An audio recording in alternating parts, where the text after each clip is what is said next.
got one that can see.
Hey everybody, are you ready for now we're out of water update? Even though we haven't ran out of water since Adam and Eve, but all of a sudden Agenda 2030, we're out of water. Except for those data centers that are going to use millions of gallons of water per day. The 2,000 to 3,000 data centers that are being built right now in America. Those are okay. Let's start with Utah. Something this big is on the line. What about the toll on natural resources? You're interrupting my meeting. The next time you'll be removed. There are bound to be interruptions. Where's that research coming from? Several of them. People feeling blindsided. I'm hearing a lot of ifs, shoulds. Okay, we're answering questions. Okay, we're not going to be taking a bunch of public comment. The public comment happened last week. Many people here saying they never heard about it. The project would generate its own power, estimated at more than twice what the whole state of Utah currently uses. Utah's Military Installation Development Authority, or MIDA, is working with the developer. The data centers are expected to use closed-loop cooling systems. That means water is brought in initially, but then reused over and over again. Gas from a Nevada pipeline would help generate the power, all of it supporting military AI needs and cloud computing that they say the U.S. is falling far behind on. But with such a rushed process, people here are slow to give their trust. I need my water to take care of my cattle. If they're going to allocate 13,000 acre feet of water and then not use it, I just don't believe them. So now this is what's happening in Utah. Coming to a state near you. Now let's move on over to Arizona. The city of Phoenix is anticipating serious cuts to our water supply from the Colorado River. We are certainly at a point where the risk of unilateral federal action is very high. It's a day they've been preparing for, and with it, more action will need to be taken. Right now, the City of Phoenix Drought Management Plan is at stage 1, which focuses on educating the public on water conservation. It's a warning that water is running out, and it's worked, like homeowners getting rid of the grass in their yards and using more water-efficient appliances. But with these anticipated cuts at the federal level, we cannot conserve our way out of the problem of this magnitude. On Tuesday, the Water Services Department announced by the end of the year, Phoenix will likely enter stage 2 of the plan, where they will have to use backup water supplies to meet demand. It may include things like additional conservation education, expansion of water audits, incentives, and rebates to ensure efficient use of water. It could also bring surcharges, meaning if someone uses more water than what they are allocated, they could face additional charges for it. Hydrogen and oxygen create water in the ground, unlimited resources. That's the veins of the earth, just like oil. You are being lied to. What happens to that water? It gets generated with a lot of forever chemicals in it. And we, the EPA, does not have the equipment to actually clean that out. So I can tell you for a fact, the Google facility up in New Albany that currently exists today, it uses 387,000 gallons of water per day. That's the size of a small town. Bro caught my last video and decided to call me ignorant because I asked the question why data centers can't just use reverse osmosis to create more water. Honey, if you only knew how right I actually was. You're playing checkers with the official science, and I'm out here trying to find the source code. Let's talk about these millions of gallons of water that they pull every single day. So the textbook answer is that they need it for what's called evaporative cooling to stop the scaling. And that's that crusty white mineral buildup that's going to choke the pipes.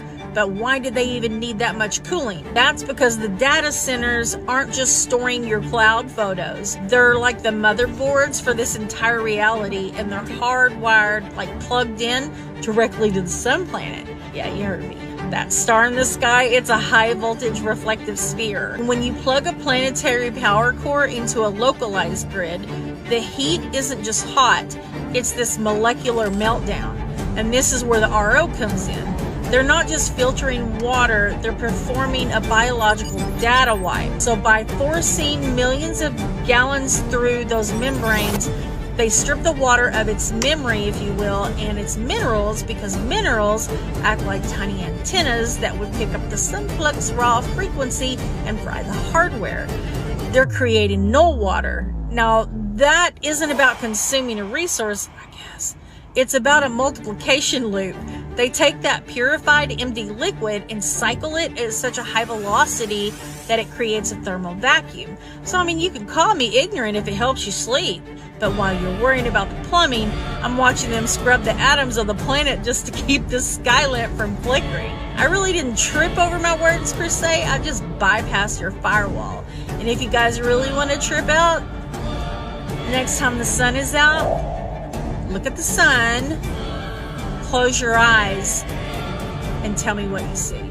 After watching that video, I was on a 2-day hiatus, binge researching everything I could on water and memory. And guess what ChatGPT told me? That there's no such thing as water holding memory at all. That it's unprovable, that it can't be tested.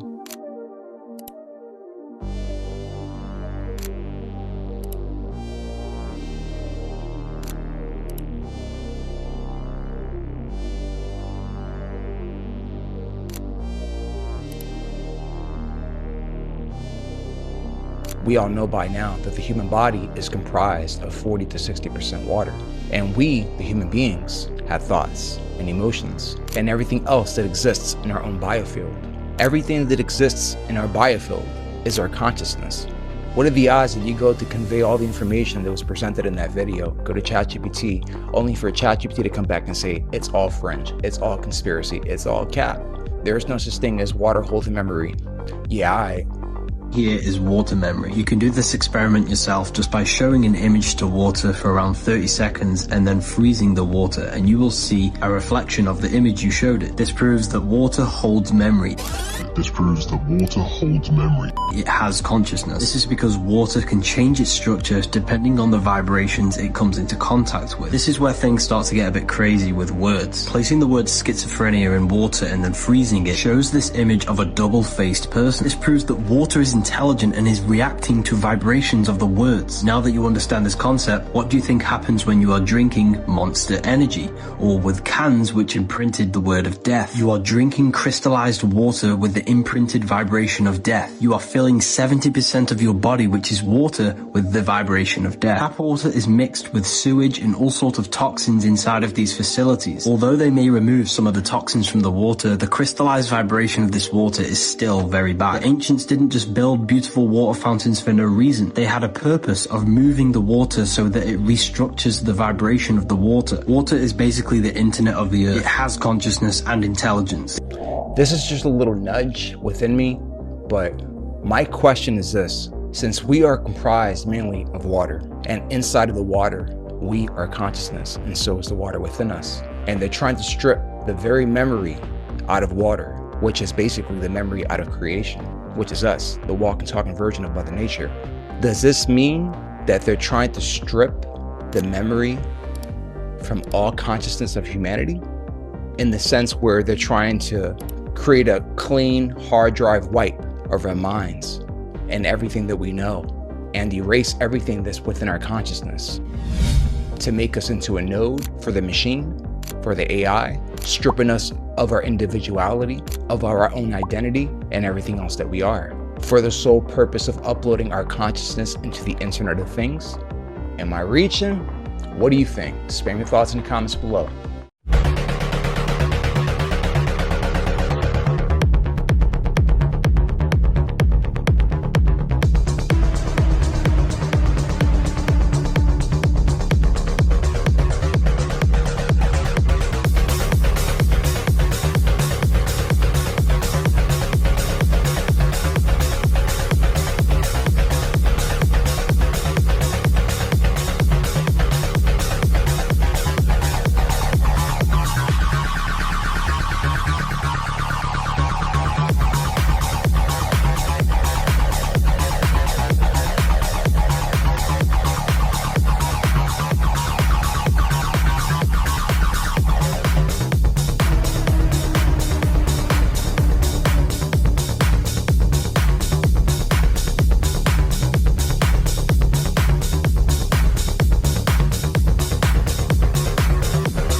God, what if his appearance occurs on a Sunday?